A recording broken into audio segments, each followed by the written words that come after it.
In any election, losing 5 of our councillors and seeing the Tory majority leap from just 1 to 13 would be hard to take. But the truth that Labour fell short of winning Barnet in the local elections because so many of our neighbours believe we tolerate anti-Semitism is shaming.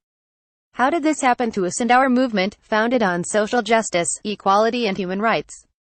In Barnet, the Conservatives made Labour's record on anti-Semitism a central part of their campaign to keep control.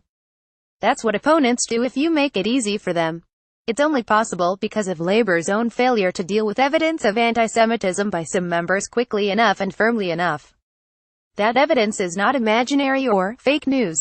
And in Barnet, with the biggest Jewish population in the country, we know better than anyone how it has damaged our party.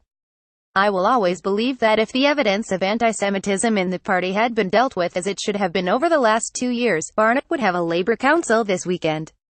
What happened instead was an election day phenomenon that I never want to experience again. Jewish residents voted in protest against Labour. In Golders Green, which has a large Jewish population, turnout was above 70% compared with below 40% in other polling districts. Non-Jewish residents voted against us in solidarity with their Jewish friends, neighbors and loved ones. We are a community, after all. Hundreds of our own supporters, even members, told us that this time they couldn't bring themselves to vote Labour.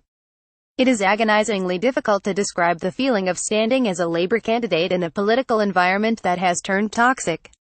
Some members didn't want to put up posters for fear that neighbors might think they didn't care about anti-Semitism. A lifelong member broke down in tears on the doorstep because this would be the first election when she didn't vote. Doors were slammed in our faces and leaflets were taken out of our hands and torn up in front of us. Labour MP applauded in Commons for anti-Semitism speech, video. This didn't stop us campaigning and we knocked on hundreds of doors every day. But the tension of not knowing if the next person we spoke to would accuse us of racism hung over the campaign like a storm cloud about to break. This tension was stronger, in different and personal ways, for our 11 Jewish candidates, including a senior rabbi who was elected as a councillor.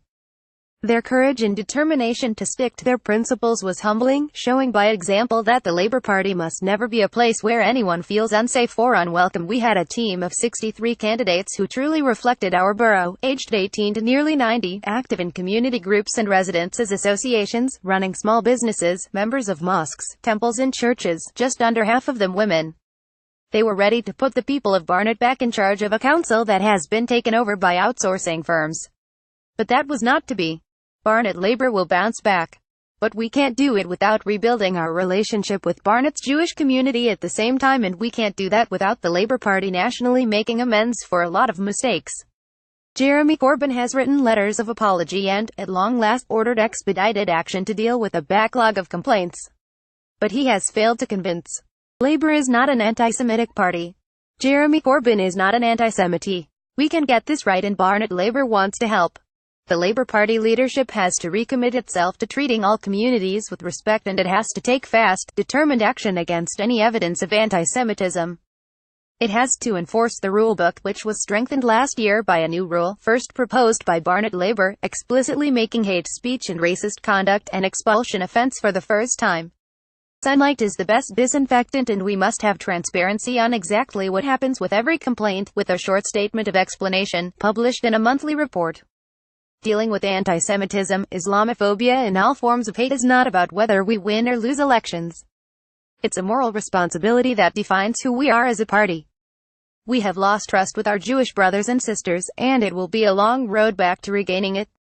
But it's a road we must travel if we want to claim to be a political movement that can represent any and every community in Britain. Barry Rawlings is leader of Barnet Labour Group.